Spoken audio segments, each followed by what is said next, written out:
And as a result, your videos can reach more people. So for part 1, we'll leave it at 3.5 seconds. You can change this to 4 or 5 seconds. It's up to you. But I think 3.5 is good. And we're going to do the same for part 2. So if I click on part 2, you can see we still get the timing here. I'm going to change this to show up at 3.5 seconds in. So when we have, actually it'll be 2.5 seconds left. Is that right? Yep. So there we go. So part 1 is going to show, and it's going to cut here, and then part 2 will show. And we just hit play. You'll see that, or you should see that. Let's click show timing again. Yep, that is applied.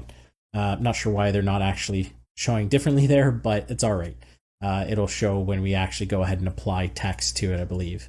So now what we want to do is we want to go ahead and start connecting all of our text. Now to do that, we are going to use a tool in Canva called Bulk Create. So to access that, we click Apps in the bottom left, and you can see it here right where you found videos, Bulk Create. If you can't find it, use the search bar. And when you go ahead and click on it, it's going to ask you to enter in all of your data.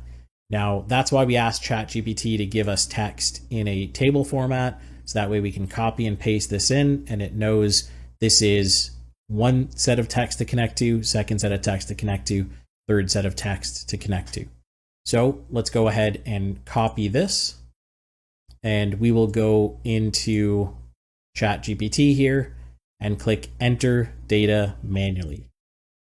And then what we're going to do is click the first column here in the top left, and we are just going to paste in all of our text. And there we go. It's already formatted. It knows that these are topics, these are part 1s, these are part 2s. Let's click Done. And now it's going to ask you to connect this up to particular elements on your editor so it knows where to display that information. So topic, let's right click on topic here, connect data, topic. You can see it got squiggly lines around it. That means it's been connected up. Let's do the same for part 1 and the same for part 2.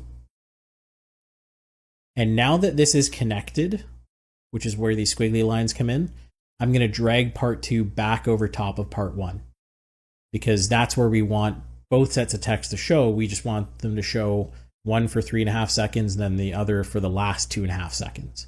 So what we're going to do is we're going to go ahead and hit continue. And then when we hit generate here, it's going to generate all 49 videos. I'm not actually sure why it's 49 versus we asked it for 50. But we ended up with 49 nonetheless. So we're going to go ahead and click generate, and it's going to create each of these videos. So we'll go ahead and hit that now. And here are our 49 videos. If I hit play, you can see it shows the first part, then the second part, next one, first part, and then the second part. And that goes for all of these. And so now if I'm ready to export these and want to go ahead and upload them to YouTube, I just hit share, and I click download.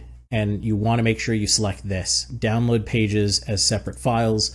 That's going to give you 49 separate videos ready to go. And we've done all of that with AI and a little bit of automation to make it all happen. And you just have to repeat this as many times as you need to get thousands of videos out the door and ready to go for your AI YouTube automation channel. So that's all there is to generating thousands of YouTube Shorts, Instagram Reels, Facebook Reels, and TikToks using AI, as well as a little bit of automation. You don't need a professional video editor or tons of skills to make this work. And if you'd like this video, give it a thumbs up and hit subscribe if you're new, so that way we'll keep making more videos just like this.